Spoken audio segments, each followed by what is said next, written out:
Welcome to Wellness Wednesdays. My name is Ryan Smout, and I'm a doctoral extern at the Towson University Counseling Center. Today, I want to talk with you about environmental wellness. Although this term can refer to climate change or related concepts, I want to talk about how the physical and social spaces around you, that is, your personal environment, affects your well-being. First, let's identify what makes up your personal environment. Your environment includes all the people and places you interact with, both in person and remotely, such as when you're online. These people and places have an impact on you, for better and for worse. Supportive, fun environments increase positive emotions, such as feelings of security and curiosity. Dangerous environments may make you withdraw, as you feel threatened or at risk. Chaotic environments can be a mixed bag, providing some excitement but also some distress, and they can leave you with a reduced sense of personal control or mastery. Not only do environments influence how you feel, they can also influence how you behave. Social psychologist Kurt Levine wrote a famous equation that behavior is a function of person plus situation. In other words, what you do results both from who you are, like your personality, and from your environment. Your behavior never depends exclusively on who you are, because you are always in an environment, and that environment has an impact on your behavior. Because your environment influences what you do, it's important to curate your environments carefully. Nobody has complete control over their environments, but we can do what we can to make them have a positive influence on us. Let's think about some ways you might be able to control your environment. First, think about your physical space. Look around yourself. What do you see? Is this space energizing for you? Is it distracting? Is it clean or messy?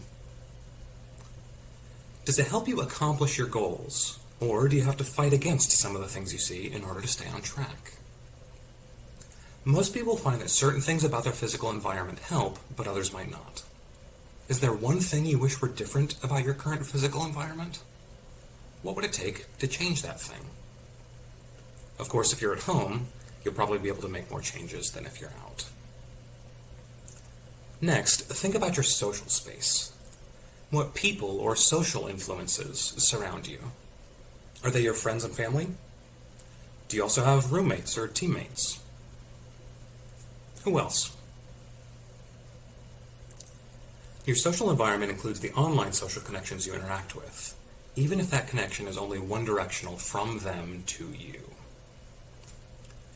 How does your social environment impact you? Do these connections make you feel better about yourself, or worse? Do they support you in living the kind of life you value, or do they distract you from that life, or maybe even prevent it? Which of your behaviors result, at least in part, from this environment? Are you happy with those behaviors, or do you wish you didn't do them so much? Here again, is there anything you'd like to change that you have any degree of control over?